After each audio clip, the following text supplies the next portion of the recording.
Hey, I'm Dr. Eric Skanson, your host here for TalentED today. And I am really excited today because we have the amazing Steve Fredlund as our guest, award-winning actuary. You heard that correct.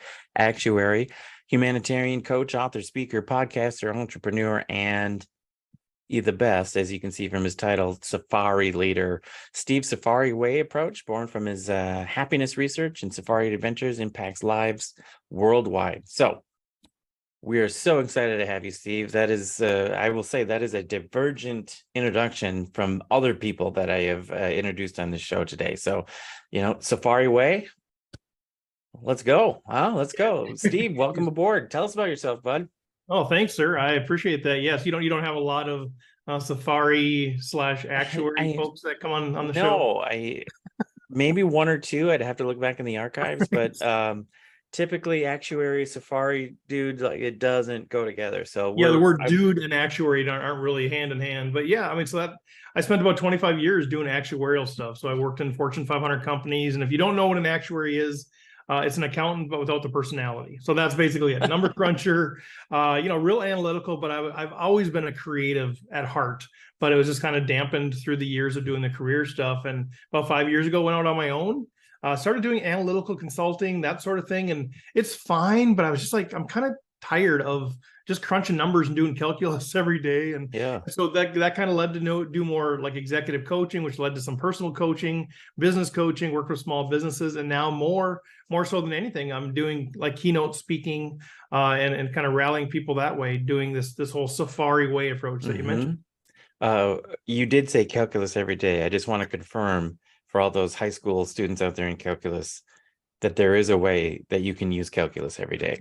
Well, that it's funny you say that, because when I was in high school, I was doing the math stuff, and calculus was offered my senior year, and I took it. And I was always the kid asking in the class, "How am I ever going to use this?" And my teacher would just always say, "Well, if you're in the Army," and then he would draw some sort of a trajectory sort of thing or whatever. And I said, "Okay, that's fine, but just for a moment, can we say, what if I'm not in the Army? How if I'm not use this?" And at the time, I never heard the word actuary even until I got into college. So there are ways to use calculus beyond just teaching it, which is a great use of it as well. There we go. Well, Steve, let's get into it. Your passion area. If I ask you that question, what are you passionate about? What would it be? It's about, and honestly, I've battled like what it should be, right? My whole life, it's always like, what should it be? Really, what it is at the core is helping myself and others become happier. Like, if that's it. Now, it could be like leaders in their position becoming more effective, building more effective teams, but ultimately it comes down to, how can I be happier and how can I help other people be happier in this world? Well, I'm going to go out on a limb here and say we might need more of that these days. We do, and I think some people are either afraid of you shouldn't be happy because life is not supposed to be happy. It's supposed to just be work and stress and tension. And I think you can hold both of those things at the same time. I think life is a great adventure. I think there is stress, there is tension, there's all that stuff. But how can we actually be even marginally happier within that? And I think some people think, well, you got to quit your job and do all this other stuff.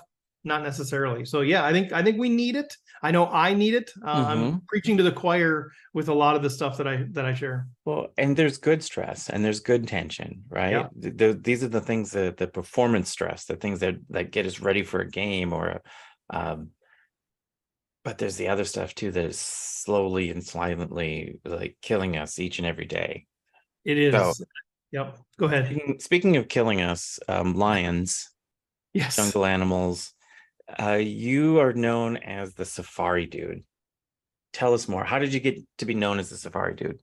Well, I kind of went kicking and screaming, honestly. I started a nonprofit in 2008, doing nonprofit work in Rwanda, Africa. So humanitarian work, self-sustainability, clean water, all of those things. Amazing, amazing work that we did. And on the first trip over there, I was talking to my partner on the ground over there, and he said, what you're going to want to do is at the end of the humanitarian trip, which was 8 or 9 days, he said, you're going to want to add a couple days to go on safari with your team. And I said, no way. I mean, this is not a vacation. This is a work trip. I don't want our donors, our sponsors to think that, we're just going there to have fun and all that kind of stuff.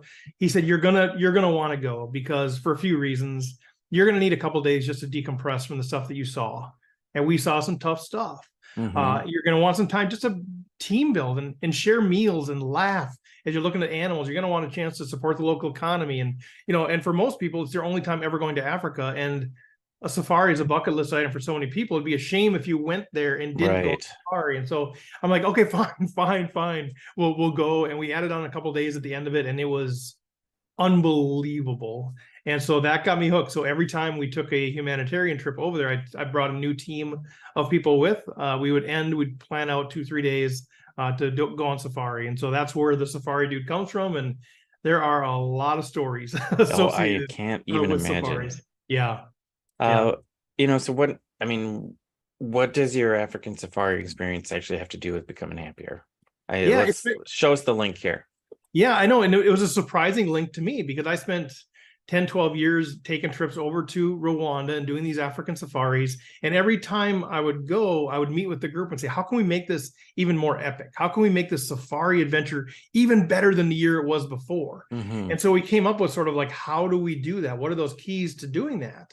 And in the same time period, the same 10, 12 years, I was becoming increasingly unhappy in the rest of my life. My job and everything was just like becoming unhappy. And I started researching, how do we become happier? And some of that was fueled by actually the actuarial work that I did studying, happiness among employees.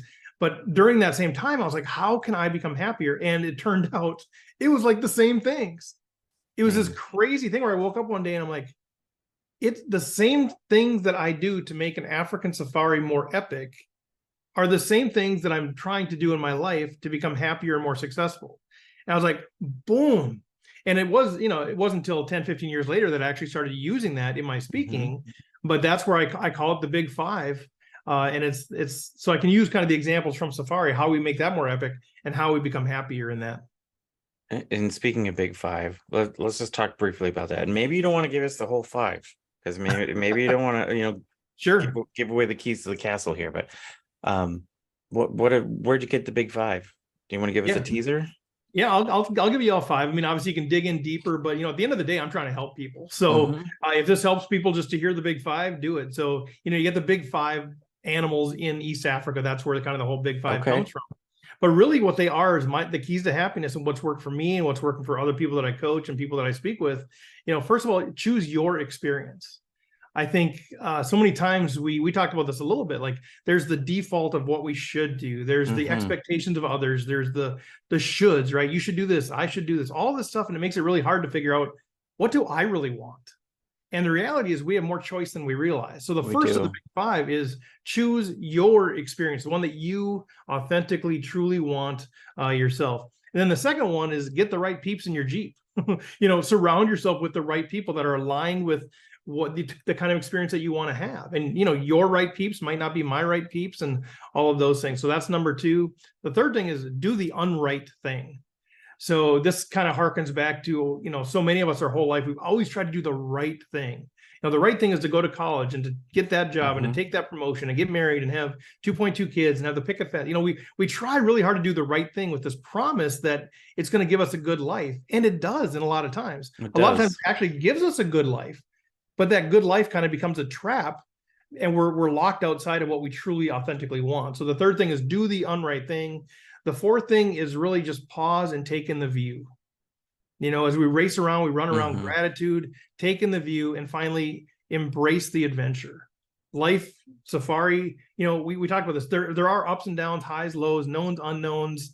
We can't control that. That's the very nature of life. It's the very nature of safari. We can't insulate ourselves from it. But the happiest people that I've met as I've talked to them is that they embrace it. The bad stuff still sucks, but it's just part of the adventure. And so embrace all of it and kind of lean into it and just sort of be present in the midst of it all. So those are the big five. And then we kind of, depending on what, if you're looking for a speaker, depending on where you want to go, what the focus is, what the needs are of the group, we might dig into one or two of those if they're kind of the biggest issues that you're facing. Those are really some incredible words of advice. I love it. I mean, and it's so practical. My favorite might be get your peeps in the Jeep. Yeah. Or the peeps in the Jeeps, or your peep in the Jeep. Yeah, get the right peeps in the Jeep, get the right peeps in your Jeep. And that's been what's catchy. People years later have come back and said, we're still talking about getting the right peeps in the Jeep. And I think That's a great message for leaders too, because a lot of times we don't know who the right peeps are. And this is actually when I was an actuary, I studied 150,000 global employees, trying to look at what causes them to be more productive, engaged, and stick around longer. Who are the right peeps? Right. Because we hire people, and if you're in the school system, you're hiring teachers, administrators, whoever it is, staff. You're hiring them based on their skills, knowledge, and abilities, and that really defines how much potential contribution they can make. But that doesn't necessarily define how much actual contribution they're going to make. What really defines that is how aligned and connected they are with the mission. You can hire the world's best teacher, right? But if they're not lined up with what the school's trying to do and what the role they have in the classroom, they're not going to be very productive, and they're maybe even going to be a negative sort of person in the chemistry. So, part of that is get the right peeps in your Jeep. You got to figure out who are the right peeps, and it's not necessarily who we think by default, and that's true in our personal lives as well. It is. I'm going to be remiss if I don't mention this. As a 2-time TEDx speaker, yeah, your ability to connect with audiences is really impressive, Steve. What advice can you give or offer maybe some other storytellers or speakers to create that lasting impact with your messages? And even from a leadership standpoint, we are storytellers about our culture, about our climate. What advice do you have to connect? I love that you connected it to leaders, and that's it. And I've learned this along the way, because as an actuary, I've spoken a lot at a lot of industry events, and I've spoken a lot of times where it's teaching people, right? I've been an adjunct professor, and it's giving them information, and that's good, right? To give them information, but you really don't connect with people in the same way as when you start telling stories. And so I've kind of learned that. I've moved from, okay, this is going to be 45 minutes of a fire hose where I'm going to tell you everything you need to know about leadership and life, and I'm going to plead with you that you've got to do this, you got to trust me, and that's all good, right? That's good information, but people are like, okay, I'm not tracking with you at all. And I liken it to when I was started that nonprofit. I was raising money for Rwanda, and we were doing okay with that based on how I was presenting information, which was, here's the stats, here's the number of 1 in 5 children are dying at birth, and all of these different stats, and we were doing okay. And then somebody said, tell a story. And so I came back from our first trip, and I told the story about Nadine.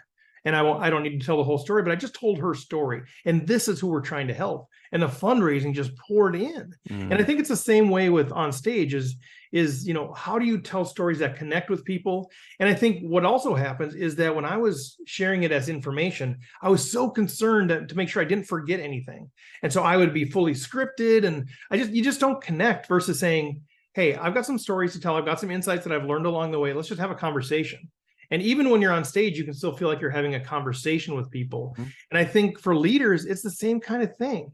When you just sort of, it's all transactional with your employees, with your staff, where you're just like, okay, you do this, I do this, and I'm going to inform you of what you need to do, and I'm going to tell you what you did wrong, I'll tell you what you did right. It's very transactional, and when you start bringing in story, when you start bringing in relationship, when you start connecting on a personal level, I think leadership just goes through the roof. And at the end of the day, it's about, we're all humans, right? We do have roles to play. So we look at an org chart, we look at a strategic plan, and that's all important. But at the end of the day, those are human beings on the other side of those are humans that have an experience of growing up. They have an experience of broken relationships. They have an experience of poverty, or they have an experience of medical issues, or they have an experience of having kids or losing kids or addicted kids. These are all humans. And I think it doesn't mean that you have to be the kind of leader that gets to know everything about the person's life, but just realize we're all coming into this stuff, with exciting things, with baggage, all of that, and to connect with people on that level.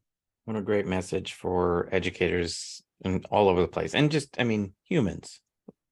Well, it is, and I'll jump in there too, just real quick, because my wife and my daughter both teach in the elementary schools here in Minnesota, and and that is their thing. They know, they both get it, that a lot of these kids are coming out of tough situations. Like this is, for some of them, this is the only time where it's peaceful, even though there's 24 kids all yelling. That's the greatest peace that they've experienced, and so I think just being able to recognize that people all have a story, whether you're a teacher or a custodian or an administrator, whatever it might be, I think is huge.